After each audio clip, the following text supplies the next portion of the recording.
अगर वो कह रहे हैं कि राम मंदिर पे जाने से दान मांग लिया जाएगा और राम मंदिर जाने से क्या हो जाएगा, तो तेजस्वी यादव जी जरा बता दें, जब वो ईद में टोपी लगाते हैं तो उनसे क्या पूछा जाता है कि मुसलमानों की टोपी लगाने से आपको क्या हो जाएगा और क्या नहीं हो जाएगा? जिनके पिता लाल कृष्ण आडवाणी जी को राम यथ यात्रा के टाइम पे गिरफ्तार करवा देते हो ना, बड़ा मुस्लिम नेता, सेक्युलर नेता बनने के लिए, वो कभी हिंदू नहीं हो सकता। मैं सनातन द्रोहियों का विरोध कर रहा हूँ बस, और वो सनातन द्रोही हैं क्योंकि वो 9वीं फेल है। बार बार तेजस्वी जी को ही क्यों टारगेट कर रहे हैं?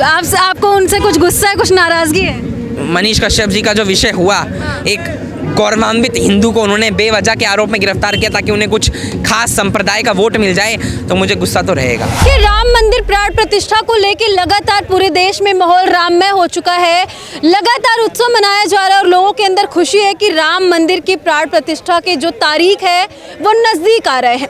लेकिन कुछ ऐसे भी लोग हैं जो उस पर भी टीपा टिप्पणियां कर रहे हैं और लगातार राम मंदिर के बनने की खुशी ना जाहिर करके उस पर आपत्तिजनक टिप्पणी कर रहे हैं। इसी पर बात करने के लिए बीजेपी प्रवक्ता नयन जी मौजूद है। सबसे पहले आपको बहुत बहुत स्वागत हमारे साथ। बहुत बहुत धन्यवाद। क्या बोलेंगे, राम मंदिर की प्राण प्रतिष्ठा की तारीख नजदीक आ रही है? देखिए, राम मंदिर की ये तारीख नज़दीक आने का मतलब है भगवान राम का 500 वर्ष के वनवास के बाद वापस आना। राम मंदिर की ये तारीख जो आई है 22 जनवरी 2024 की, ये अपने आप में शंखवाद कर रही है कि किस प्रकार से माता सीता, भगवान लक्ष्मण और हमारे मर्यादा पुरुषोत्तम भगवान श्री राम इतने वर्ष के वनवास के बाद प्रधानमंत्री मोदी जी के संकल्प के वजह से वापस आ रहे हैं और पूरा देश भगवामय हो रहा है। लेकिन कुछ लोग ऐसे हैं जो, जैसे बिहार के डिप्टी सीएम की बात करें तेजस्वी यादव, वो कह रहे हैं कि अगर आप राम मंदिर में जाएंगे तो वहाँ पे आपसे दान मांग लिया जाएगा। ये कहना उचित है? देखिए, तेजस्वी यादव जी की मुझे लग रहा है बुद्धि भ्रष्ट हो चुकी है तो उप मुख्यमंत्री। मुख्यमंत्री को आप ऐसे बोल रहे हैं? उप मुख्यमंत्री है, मुख्यमंत्री नहीं है। पहली बात तो ये, जिस व्यक्ति ने मनीष कश्यप जी को 9 महीने तक एक बेवजह के आरोप में NSA नेशनल सिक्योरिटी एक्ट के तहत गिरफ्तार करवा लिया, वो कैसा उप मुख्यमंत्री है? पहला सवाल तो इस पर ही होना चाहिए, जिन्हें कानून की जिम्मेदारी नहीं है। 9वीं फेल कहते हैं उन्हें, और बिल्कुल सिद्ध हो चुका है इनकी वजह से तो। और जो आपने राम मंदिर का विषय उठाया, देखिए, अगर वो कह रहे हैं कि राम मंदिर पे जाने से दान मांग लिया जाएगा और राम मंदिर जाने से क्या हो जाएगा, तो तेजस्वी यादव जी जरा बता दें, जब वो ईद में टोपी लगाते हैं तो उनसे क्या पूछा जाता है कि मुसलमानों की टोपी लगाने से आपको क्या हो जाएगा और क्या नहीं हो जाएगा? क्या उनसे पूछा जाता है? अगर उनसे नहीं पूछा जाता तो उन्हें बोलने का भी अधिकार नहीं है हिंदू धर्म पर, क्योंकि वो हिंदू हैं ही नहीं। और एक बात और, जिनके पिता लाल कृष्ण आडवाणी जी को राम यथ यात्रा के टाइम पे गिरफ्तार करवा देते हो ना, बड़ा मुस्लिम नेता, सेक्युलर नेता बनने के लिए, वो कभी हिंदू नहीं हो सकता। अच्छा नैन, जो लोग राम जी को काल्पनिक बताते थे, उनके मुंह पे एक तमाचा नहीं है अब? उनके मुंह पे तमाचा नहीं है, उनके मुंह पे मुक्का है।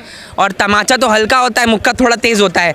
जो लोग भगवान राम को काल्पनिक बताते थे, असल में वो काल्पनिक स्थिति में आ चुके हैं आज बिहार से जो लोग राष्ट्रवादी पार्टी बनने की ओर अग्रसर थे, जरा तेजस्वी यादव जी अपने दम पर भी सरकार बना बैठे हैं? नहीं है। JDU का एक छोटा सा सहारा लेना पड़ रहा है, जनता दल यूनाइटेड का और नीतीश कुमार का। इतनी बड़ी पार्टी को आप इस तरीके से कहेंगे? RJD का सिर्फ अस्तित्व बिहार में है, और वो भी कोई सबसे बड़ी पार्टी नहीं है। सबसे बड़ी पार्टी भारतीय जनता पार्टी है। विधानसभा चुनावों के आधार पर अगर आप देखेंगे तो बीजेपी के प्रवक्ता, इसलिए आप बीजेपी की तारीफ कर रहे हैं? मैं बीजेपी का प्रवक्ता हूँ, बीजेपी की तारीफ नहीं कर रहा। मैं सनातन द्रोहियों का विरोध कर रहा हूँ बस, और वो सनातन द्रोही हैं क्योंकि वो 9वीं फेल है। अच्छा, कांग्रेस के कुछ ऐसे नेता हैं जो कह रहे हैं कि बीजेपी वाले TRP मंत्री हैं, कुछ लोग TRP ले रहे हैं बीजेपी वाले, या फिर मोदी जी मार्केटिंग कर रहे हैं राम मंदिर को लेकर।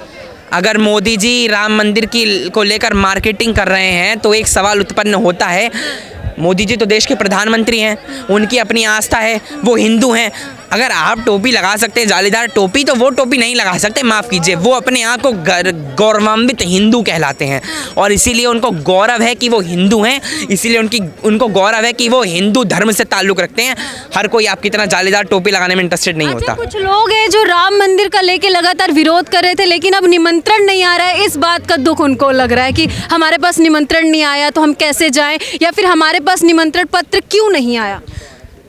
जो लोग स्टालिन, कौन है स्टालिन? तमिलनाडु आप में बताओ मुख्यमंत्री के एम.के. स्टालिन के बेटे हैं उदयनिधि स्टालिन। उन्होंने क्या बोला था कि राम भगवान का तो कोई अस्तित्व ही नहीं है, और बाकी नेता हैं उन्होंने भी यही बोला था। और जिस प्रकार से आप एक के बाद एक, कुछ लोग तो माता सीता के चरित्र पर सवाल उठा देते हैं इसी इंडी गठबंधन में, कुछ लोग तो राम सेतु को कहते हैं ये तो बस एक जमीन का टुकड़ा है। असल में इनकी बुद्धि भ्रष्ट हो चुकी है। वो एक कहावत है ना कि जब बुद्धि भ्रष्ट हो जाती है तो नाश मनुष्य पे छाता है, वो वाली एक कहावत है, वो बिल्कुल सिद्ध चालू हो चुकी है बस।